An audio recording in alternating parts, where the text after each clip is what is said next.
नमस्कार. आज आपण आता मूळ संख्या, संयुक्त संख्या, पुन्हा त्यानंतर जोडमूळ संख्या, सहमूळ संख्या, त्रिकोणी संख्या आणि चौरस संख्या बघणार आहोत. ठीक आहे. तर सर्वांनी व्हिडिओ व्यवस्थित पहा, शेवटपर्यंत महत्त्वाचं आहे. याच्यावरती आपल्याला एक बेसिक प्रश्न विचारले जात असतात. ठीक आहे. तर मूळ संख्या म्हणजे काय असतं की ज्या संख्येला एक आणि विचारलेली जी आहे त्याच संख्येने, म्हणजे मूळ संख्या म्हणजे काय तर एक आणि त्याच संख्येने, अशा दोनच संख्यांनी ज्या संख्यांना भाग जातो ती मूळ संख्या असते. उदाहरणार्थ 13, पुन्हा नंतर या ठिकाणी 31, पुन्हा नंतर 97.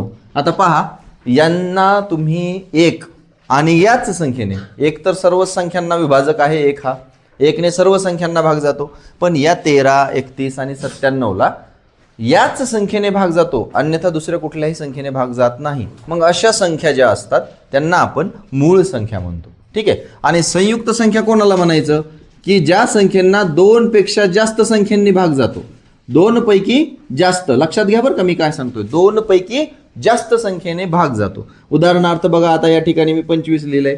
25 मध्ये 1 नी पण भाग जातो, या ठिकाणी 5 नी पण भाग जातो, 25 न पण भाग जातो. 2 पेक्षा जास्त संख्यांनी भाग गेलाय की नाही, मग याला आपण काय म्हणायचं, संयुक्त संख्या म्हणायचं. एक खूप सोपं आहे. विभाज्यतेच्या कसोट्या आपण बघितल्यात.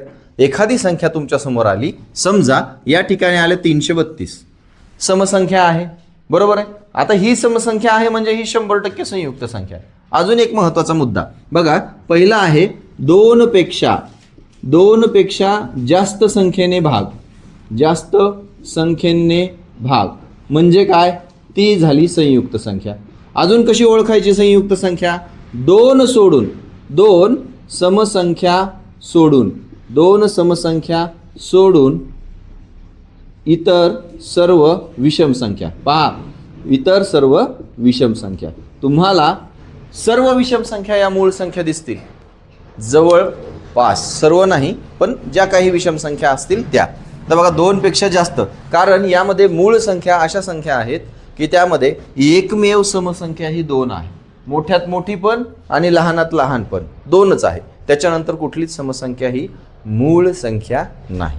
आता संयुक्त संख्या कशी ओळखायची हेही सांगितलं मी तुम्हाला की 2 पेक्षा जास्त संख्यांनी त्याला काय होत असतो, भाग जात असतो. मग आता विभाजक कसे ठरवायचे हे सुद्धा मी तुम्हाला या ठिकाणी सांगतो. आता ज्याचे जास्त विभाजक पडतील, 2 पेक्षा जास्त विभाजक असतील म्हणजे ती संयुक्त संख्या आहे. ठीक आहे. तर अशा 1 ते 100 मध्ये मी तुम्हाला यापूर्वीही सांगितलंय की 25 संख्या या कशा आहेत, या मूळ संख्या आहेत. ठीक आहे. संयुक्त संख्या कोणाला म्हणायचं ते देखील मी तुम्हाला या ठिकाणी सांगितलंय की 2 पेक्षा जास्त संख्येने जर एखाद्या संख्येला भाग जात असेल तर ती संख्या कोणती संख्या असते, संयुक्त संख्या असते. चला, तर आपला या ठिकाणी मूळ संख्या आणि संयुक्त संख्या या गोष्टी तर आपल्या समजल्या. आता यावरती प्रश्न आपल्याला विचारतात की त्या ठिकाणी कुठलाही एखादी संख्या जर दिलेली असेल तर त्याची आपण जी विभाजक पाडतो हे विभाजक मूळ संख्येमध्ये येतात. उदाहरणार्थ बघा, आता या ठिकाणी आपण काय करूया, बघा 32 ही संख्या घेऊ.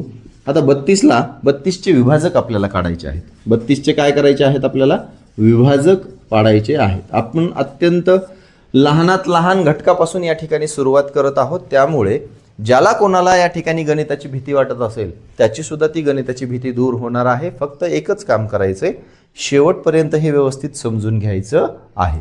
32चे विभाजक बघा, 32चे आपण 1 नी तर त्याला भाग जातो, 1 सोबत 32चा गुणाकार केला, 32 1 32 असं लिहायचं, म्हणजे डाव्या हाताला 1 उजव्या हाताला 1 विभाजक लिहिण्याची पद्धत फास्ट होतं. आता 32 ही समसंख्या आहे म्हणून याला 2 नी सुद्धा भाग जाणार. मग 2 ने भाग गेल्यावर इथं काय येईल, 16, 16 दोन्ही 32. पुन्हा आता 3 ने भाग जातो का, 3ची कसोटी लागत नाही, 3 अधिक 2 5 होतं, 3च्या पाड्यात 5 नाहीये, 6चा आहे का, नाही, 7 नाही, 8 आहे का, आहे. आता बघा 4ची कसोटी लागते, 4 8 32, कारण 4च्या पाड्यात 32 आहे, संपला विषय. पुन्हा इथं 4 8 32, 5 नाही, 6 नाही, 7 नाही, 8. किती आले विभाजक, एकूण 6. किती विभाजक आहेत, 6 विभाजक आहेत. या ठिकाणी आपण हे लक्षात घ्यायचंय. 2 पेक्षा जास्त संयुक्त. आता ही कोणती संख्या झाली, मग संयुक्त संख्या झाली. सोपं आहे का नाही, संयुक्त आणि मूळ जास्त काही अवघड नाहीये. फक्त एक लक्षात घ्या, 2 ही अशी समसंख्या आहे की ती एकमेव सममूळ संख्या आहे. इतर बाकीच्या मूळ संख्या सर्व या जवळपास सर्व इतर मूळ संख्या विषम आहेत. ठीक आहे. तर आता बघा, याच मूळ संख्या आणि संयुक्त संख्येच्या पुढे आपण जाऊया. तिथे आहे आपल्याला एक नवीन गोष्ट, ती म्हणजे जोड मूळ संख्या. जोडून आलेल्या मूळ संख्या, नावातच त्याचा अर्थ आहे जोडून आलेल्या मूळ संख्या. मग अशा कोणत्या जोडून आलेल्या संख्या असतात? पहा, 2 विषम मूळ संख्या आहे, 3 विषम आहे, 5 मूळ आहे, 7 मूळ आहे. नावातच मूळ आहे म्हणजे मूळ संख्यांचा विचार करायचा. 11, 13, पुन्हा नंतर 17, 19, पुन्हा नंतर या ठिकाणी 23. आता बघा या ठिकाणी मी थोड्या एक्झाम्पलसाठी तुम्हाला या मूळ संख्या लिहिल्यात मी. याच्यामध्ये बघा 2 आणि 3 मध्ये कितीचा फरक आहे? फरक म्हणजे वजाबाकी जर केली तर किती येईल? 1. पण जोड मूळ संख्येमध्ये नेहमी 2 मूळ संख्यांमधील फरक हा 2 असतो. ठीक आहे, बघा 5 आणि 7 मध्ये फरक कितीचा आहे? 2चा आहे. म्हणजे या दोघांची वजाबाकी केली उत्तर 2 आलं. या 3 आणि 5 मध्ये वजाबाकी केली उत्तर किती आलं? 2 आलं. म्हणजे जोड मूळ संख्येमध्ये उत्तर किती येणार? वजाबाकीचं 2. जर उत्तर वजाबाकीचं 2 येत नसेल तर त्या जोड मूळ संख्या होतील का? नाहीत होणार. त्याच्यामुळे हे एक लक्षात घ्यायचं. मग नावातच आहे जोडून आलेल्या मूळ संख्या. मग आता जोडून आलेल्या म्हणजे 5च्या नंतरची मूळ संख्या कोणती आहे? 7 आहे. 7च्या नंतर कोणती आहे? 11 आहे. पण 7 आणि 11 मध्ये फरक जर केला आपण तर 2चा येतो का? नाही. मग ही जोड मूळ संख्या होईल का? मूळ संख्या आहे पण जोडून आलेली आहे का? नाही. का? कारण त्यांच्यातील वजाबाकी काय आहे? 2 आहे का? नाही. त्याच्यामुळे ही जोड मूळ मध्ये बसणार नाही. आता या ठिकाणी 11 आणि 13 मध्ये फरक बघा, बसतो. 17 आणि 19 मध्ये फरक बसतो का? बसतो.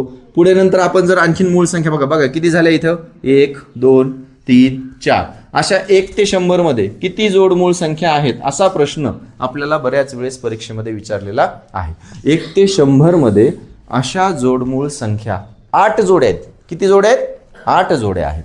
बघा या ठिकाणी 1 झाली, 3, 5 आपण असे लिहूया. दुसरी आहे 5, 7. तिसरी लिहूया या ठिकाणी 11, 13. पुढे लिहूया आपण नंतर 17, 19. बघा 13 आणि 17 होईल का? नाही होणार. का बरं होणार नाही? कारण त्यांच्यामधला जो फरक आहे तो काय होणार आहे? 2 पेक्षा जास्त आहे. 17 आणि 19. पुढे नंतर काय होईल पहा. पुढे आपल्याला या ठिकाणी 29, 31. पुढे नंतर 39 नाही, 39 नाही आहेत. 39 ही 3 ने विशेष भाग जाणारी संख्या आहे. त्याच्यानंतर आपल्याकडं पहा 41, 43, 59, 61. ठीक आहे. 1, 2, 3, 4, 5, 6, 7. आता 1 राहिली मित्रांनो. 71, 73. किती जोड्या झाल्या? या 8 जोड्या झाल्या. 1 ते 100 मध्ये 8 जोड्या कशाच्या आहेत? 8 जोड्या या जोडमूळ संख्यांच्या आहेत. जोडमूळ संख्या म्हणजे काय लक्षात आलं? लक्षात ठेवा, याच्यावर वारंवार प्रश्न विचारला जातो. जोडमूळ संख्यांच्या ह्या जोड्या आहेत. सर्वांनी व्यवस्थित लक्षात ठेवा. आता पुढे सहमूळ संख्या कशाला म्हणायचं? सहमूळ संख्या म्हणजे काय? आता सहमूळ संख्या अशा संख्या असतात, अशा मूळ संख्या असतात की त्यांचा एक जो विभाजक आहे, एक विभाजक असतो, याशिवाय दुसरा कुठलाच विभाजक नसतो. त्याला आपण सहमूळ संख्या म्हणायचं. बघा सहमूळ संख्या म्हणजे काय लक्षात घ्या. जरा इथं बऱ्याच जणांचा गोंधळ होत असतो. सहमूळ संख्या म्हणजे काय? तर सहमूळ संख्या म्हणजे बघा की अशा काही संख्या असतात त्या क्रमवार सुद्धा असतात. क्रमवार संख्या, सर्व क्रमवार संख्या ज्या आहेत का नाही मित्रांनो, सर्व क्रमवार संख्या, नंबर 1 सर्व क्रमवार संख्या या सहमूळ संख्या आहेत. उदाहरणार्थ बघा 2, 3, 4, 5, 6. आता या 2 आणि 3चा विचार करा. 2चा विभाजक 1 आहे आणि 2 आहे. 3चा विभाजक काय आहे? 1 आहे आणि 3 आहे.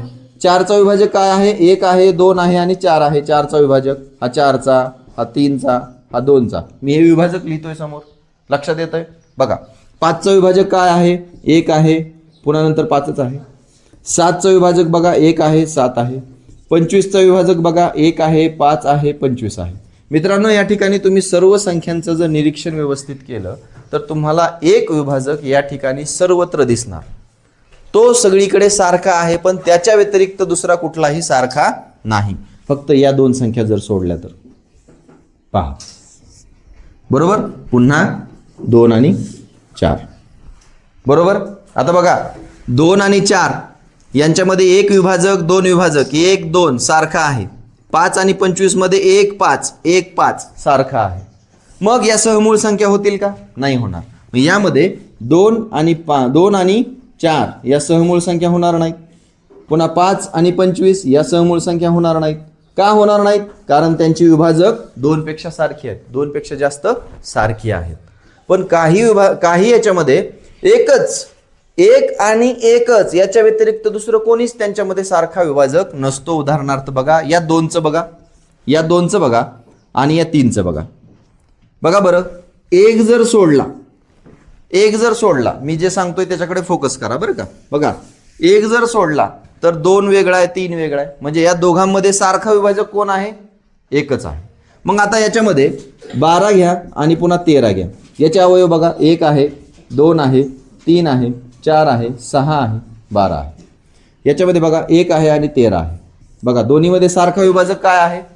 एकच. 1च्या व्यतिरिक्त इतर सारखे विभाजक आहेत का? नाही. मग या 2 संख्या काय झाल्या? सहमूळ संख्या झाल्या. कोणत्या संख्या झाल्या? सहमूळ संख्या झाल्या.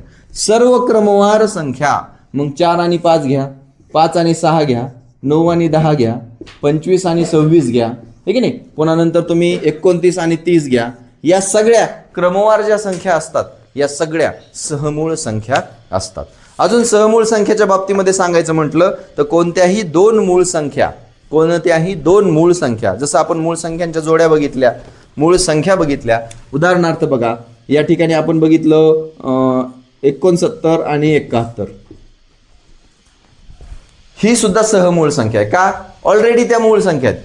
दोन्हीही या मूळ संख्या आहेत आणि मूळ संख्या असल्यामुळे याचे विभाजक 1 आणि 69 राहील, याचे विभाजक 1 आणि 71 राहील. दोघांमध्ये 1 हा विभाजक त्या ठिकाणी सारखा राहणार आहे. आणि सहमूळ संख्या यालाच म्हणतात की कुठल्याही संख्या 2 असतील तर त्यांच्यामध्ये एक शिवाय दुसरा कुठलाही विभाजक सारखा असेल का?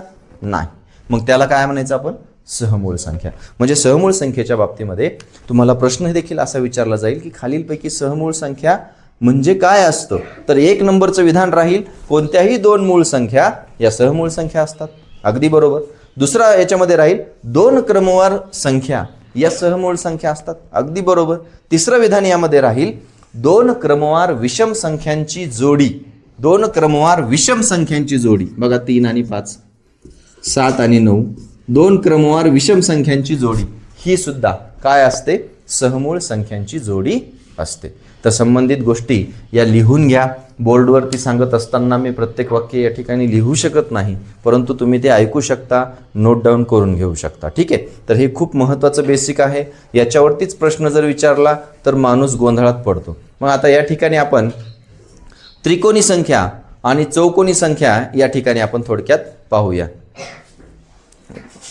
पॉज कर थोड्या वेळ.